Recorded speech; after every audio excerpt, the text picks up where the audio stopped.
15 মাস সামরিক অভিযানের পর যুক্তরাষ্ট্র ও আন্তর্জাতিক সম্প্রদায়ের চাপে গত 19 জানুয়ারি গাজায় যুদ্ধবিরতিতে সম্মত হয়েছিল ইসরায়েল। তারপর প্রায় 2 মাস গাজায় মোটামুটি শান্তি বজায় ছিল, কিন্তু গাজা থেকে সেনা প্রত্যাহারের প্রশ্নে হামাসের সঙ্গে মতানৈক্যকে কেন্দ্র করে মার্চ মাসের 3য় সপ্তাহ থেকে ফের গাজায় বিমান হামলা শুরু করে ইসরায়েল। 2023 সালের অক্টোবর থেকে গাজায় ইসরায়েলি হামলায় এখন পর্যন্ত প্রায় 51,000-এরও বেশি ফিলিস্তিনি নিহত হয়েছেন, যাদের বেশিরভাগই নারী ও শিশু।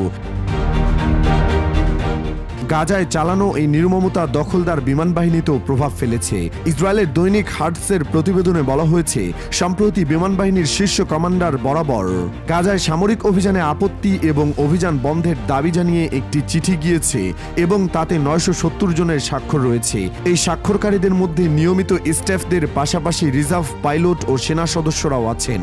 তারা অভিযানে যেতে আপত্তি জানিয়েছেন ঠিকই, তবে চিঠিতে কোথাও তারা পদত্যাগের হুমকি দেননি। আপত্তি জানানোই বিমান বাহিনীর এই 970 জন পাইলট, কর্মকর্তা ও সেনা সদস্যকে বহিষ্কারের হুমকি দিয়েছে বাহিনীর কমান্ডাররা। বুধবার এক প্রতিবেদনে এ তথ্য জানিয়েছে ইসরায়েলের দৈনিক হারেটস। সূত্রের বরাত দিয়ে হারেটস জানিয়েছে, চিঠিটি পাওয়ার পর ইতিমধ্যে অনেক স্বাক্ষরকারীর সঙ্গে যোগাযোগ করেছেন বিমান বাহিনীর জ্যেষ্ঠ কমান্ডাররা এবং বলেছেন যেসব স্বাক্ষরকারী তালিকা থেকে নিজের নাম প্রত্যাহার করতে রাজি আছেন কেবল তারাই বাহিনীতে থাকবেন। এই হুমকি অবশ্য দৃশ্যত তেমন সফল হয়নি, কারণ মাত্র 25 জন স্বাক্ষরকারী নিজের নাম প্রত্যাহার করতে সম্মত হয়েছেন বলে জানা গেছে। স্বাক্ষরকারীদের ভাষ্য, গাজায় সামরিক অভিযান চলছে রাজনৈতিক কারণে, এর সঙ্গে ইসরায়েলের নিরাপত্তার কোনো সম্পর্ক নেই। একই বক্তব্য অবশ্য ইসরায়েলের বিরোধী রাজনৈতিক দলের নেতাদেরও। দীর্ঘদিন ধরে তারা অভিযোগ করে আসছেন যে গাজায় সামরিক অভিযানের মূল উদ্দেশ্য ইসরায়েলের নিরাপত্তা নয়, বরং প্রধানমন্ত্রী বেনিয়ামিন নেতানিয়াহুর নিজের গদির নিরাপত্তা ও স্থায়িত্ব। এদিকে বহিষ্কারের হুমকির পর ইসরায়েলের বিমান বাহিনীর শীর্ষ কমান্ডার মেজর জেনারেল তোমের বারের সঙ্গে বৈঠক করেছেন বলে জানা গেছে।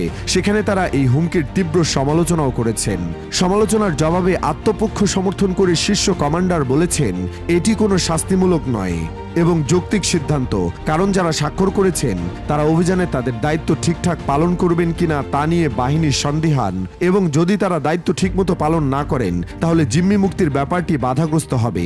তোমের বার আরো বলেন, যুদ্ধ চলাকালে এ ধরনের চিঠি বৈধ নয়, তবে তিনি আশ্বাস দিয়েছেন যে শীঘ্রই গাজায় যুদ্ধবিরতি ও জিম্মিদের ফিরিয়ে আনতে পদক্ষেপ নেবে সরকার।